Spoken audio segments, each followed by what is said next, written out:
Americans are highly both litigious and risk adverse, so I am required to first tell you that I'm not giving you legal advice. I'm not your lawyer, and if you need legal advice, you should go find a lawyer who's yours, because it's not me. That duty done, let's move on. I'm going to talk a little bit about fintech in the US in 2018 very quickly. It was a weird year. I think of it as kind of a 2 steps forward, 1 step back year for a lot of parts of the fintech sector. ICO market was very, very cool, very slow. So 2017, everyone and their mother called and wanted to do an ICO for all manner of things. A lot of people called and wanted to do ICOs who I'm not sure actually knew what an ICO was, but they were hoping that they could raise a lot of money doing it for all sorts of projects, ranging from digging big holes in mountains to, as I was telling someone recently, trying to persuade the government of a small Caribbean country to put their entire currency on the blockchain.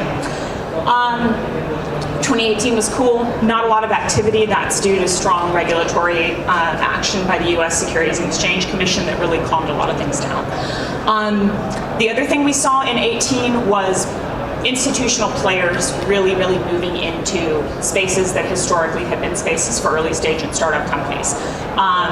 So you guys in Hong Kong are very advanced when it comes to certain types of payments that we don't do in the US. Paying for things with your phone is not common for us. Instant payments are hard for us. Those were spaces that were startup company spaces in the United States historically. They are spaces that banks moved into in a big way in the past year to 18 months. And we saw a lot of that in 18 as well. Very limited interest in traditional cryptocurrency applications. So not a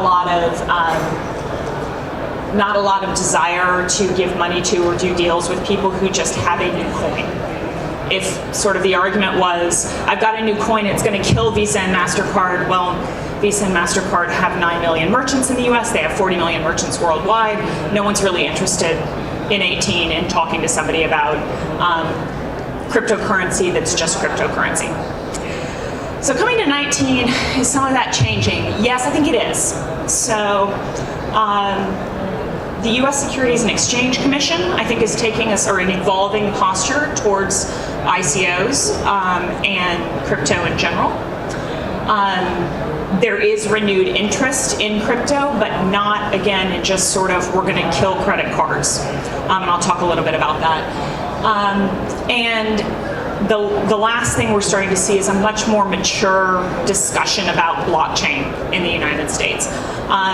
In 17 and 18, a lot of people called who sort of said, this is my company, it does something very traditional on the blockchain. I'm going to do this, we're going to put this on the blockchain. Who didn't even necessarily know what that was, but again, they had heard this is a word, if I say this word, people are going to give me money, right? That's really changed. I think we're going to see a lot of change in that space in 2019. All right, so let's talk about the Securities and Exchange Commission a little bit. A lot of people view the US SEC, which is kind of the equivalent of the SFC here, although it doesn't cover all of the same regulatory areas. That's sort of the ICO killer in the last 18 months in the US. I think a lot of people who were paying attention knew that that was coming, but the SEC pretty aggressively demonstrated in 2017, 2018 that it was going to view most ICOs as offerings of securities in the United States, and that meant you needed to comply with US securities laws, which meant a registration or an exemption. A lot of people were doing ICOs because they didn't want to comply with US securities laws. So that was inherently a problem for a lot of people. We're seeing some evolution in that, which is a good thing if you're interested in doing an ICO in the US. A couple of things I would say. First of all, I think a lot of people thought the SEC just hates crypto. Don't go to the SEC and say you want to do an ICO. They will think you're a fraudster. They'll try to put you in jail. What we're actually seeing now is a little bit of a shift. If you are interested in complying with securities laws, if you're interested in registering, if they don't think you're committing fraud, they are more willing to talk to you and maybe say you need to register, but it's not quite this sort of death to all ICOs thing that we thought was going on.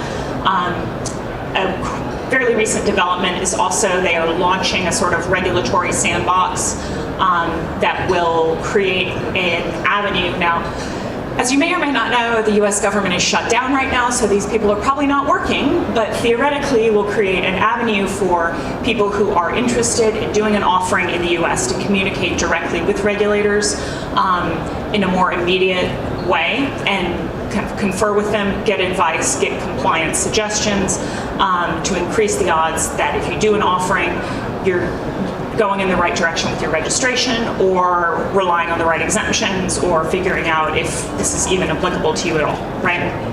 So that's a positive, and I think we will start to see people who are capable of qualifying to do a regulated offering or to qualify for an exemption, people who have an actual reason to be doing an ICO, that will start happening again.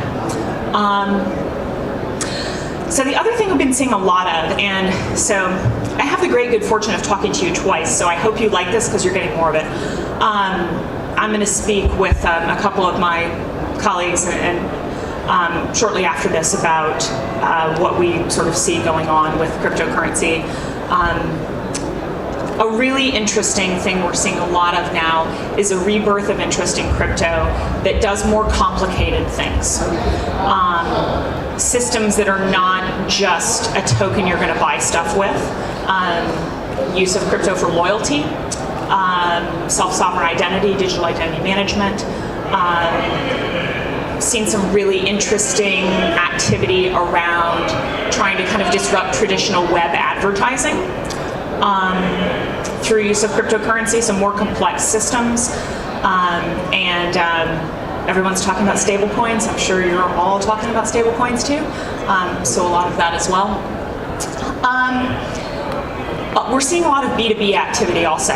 So people think of that as way less sexy, right? No one's like, what's really cool is this platform that's going to help my customer buy light bulbs from overseas more efficiently. But you know what? There's a lot of money to be made in buying light bulbs from overseas more efficiently. And we've seen a couple of platforms launched that sort of use blockchain to remove some barriers and inefficiencies in cross-border trading, but also use a token system to reduce FX exposure. A lot of the people who use those platforms, they're not even really thinking of those as cryptocurrency or blockchain products. They're just thinking that this is a much easier way for me to source goods overseas, and that's actually kind of an end state that I think we'd all probably want to get to. That kind of product draws a lot of attention from a more traditional player in the space, like a bank, for example. We're seeing significantly greater bank interest in the US in more sophisticated uses of crypto. But the one thing I would say about that is that the regulatory burden in the United States for cryptocurrency remains quite significant. And so there's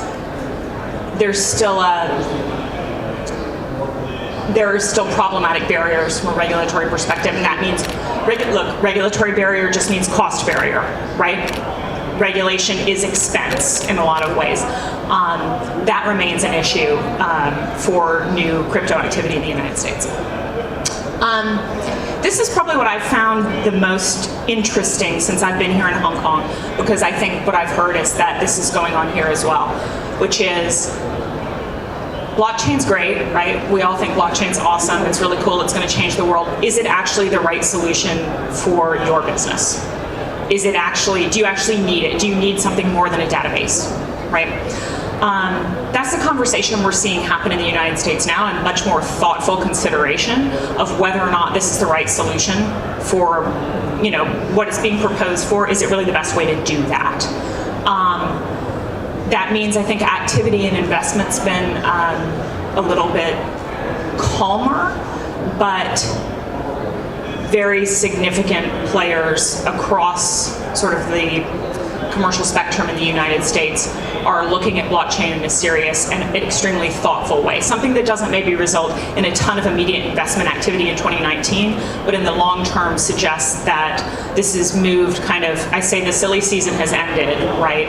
And now is the time when people are really thinking about what's the real commercial use, does it make sense? If it makes sense, they will commit to it. If it doesn't, they're gonna walk away from it and do something else. All right. So I had done this presentation, and I was like, this is what's going to happen in 19, and I am totally prepared to talk to these people about that because I totally have a handle on what's happening here. And then this happened. Right before I came out to Hong Kong last week, it was announced publicly in the United States that Fiserv, which is probably the US's largest institutional fintech company, would acquire First Data Corporation, which is the United States' largest operator of processing technology. This is a massive, massive, massive merger with very dramatic impacts for fintech in the United States. First Data processes 3,000 transactions a second. They are in 6 million physical stores. They're in 100 countries. They are here. When you swipe a credit card or dip a credit card here, there are very, very high odds that First Data is processing that transaction. And Fiserv is the leading provider of processing technology for banks. So when you get your statement from your bank and it shows your transactions, very decent odds, if you're in the United States at least, that Fiserv is the company that managed that kind of statementing activity on behalf of your bank's connection into the wire networks, your bank's connection into ACH networks, the technology that powers your bank's mobile app. Fiserv does all of that. They also both own debit card and ATM networks, which in the United States are used to power a lot of emerging payments technology.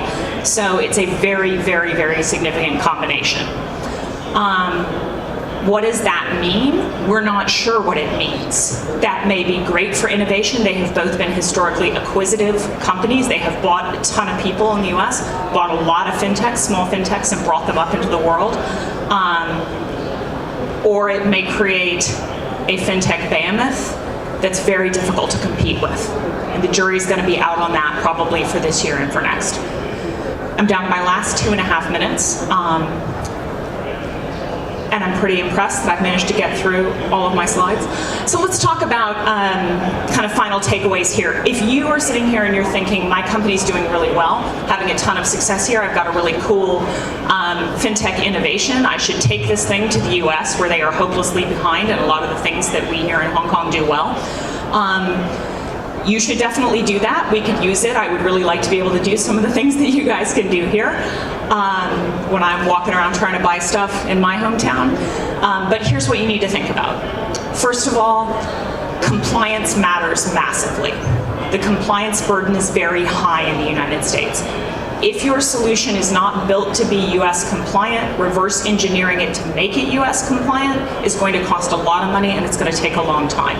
That is particularly the case if you are interested in a cryptocurrency solution where we have, for reasons that are way too complicated to explain in the 1 minute and 30 seconds I have remaining, a very high licensing threshold. Your business case really matters. So let's be honest, your business case should always have mattered, right? We all know that's supposed to be thing number one. Is this actually a good business? But in a lot of fintech in the last couple of years, there's been a lot of froth, right? If you're coming to the US and you're asking an institutional player to put money in your company, to sign a deal with you, to partner with you, to give their customer list to you, you need to very solidly be able to explain why what you want to do is worth it. Because people are much more demanding now about understanding what's in it for them, what's in it for their customers. I was talking to someone the other day who was like, I have a great solution for disrupting point of sale purchasing. Merchants will not have to pay fees to take payment cards anymore, and banks are going to do this thing for me. And I'm like, that's great, but the banks aren't going to do that thing for you, because if the merchants don't pay fees for credit cards, the bank doesn't get paid, right? People are pushing a lot harder on why this works, what's the business case, why does it matter, why is it worth it? You need to be able to answer those questions. And the final thing is, the US is an institutional player market. Big companies, very big companies, the largest tech companies, the largest financial services companies, they're all interested in the spaces that you're in. And if they're not hiring you, it might be because they're trying to build something themselves. So be aware of that, think about that, and make sure you know who the competition is if you're interested in coming to the United States, because it's not just the people who are sitting next to you out here, it's the giant bank behind the table. And now I've got a giant flashing red light that says I should stop talking. So that's it. I'm around. If you have any questions you want to talk afterwards, after I talk again, feel free to grab me and we'll chat. Thanks. I don't know if I just take the mic. I think I should just let you take it and just kind of go with it. No, that's all right. That's all right. I mean, I don't want to lose my job. All right. So Lauren, by all means, come sit over there. So get the mic and stuff. All right. So obviously, you guys heard a lot of great stuff, learning about what it takes to work in a business in America and how the amazing opportunities we have that is potentially available.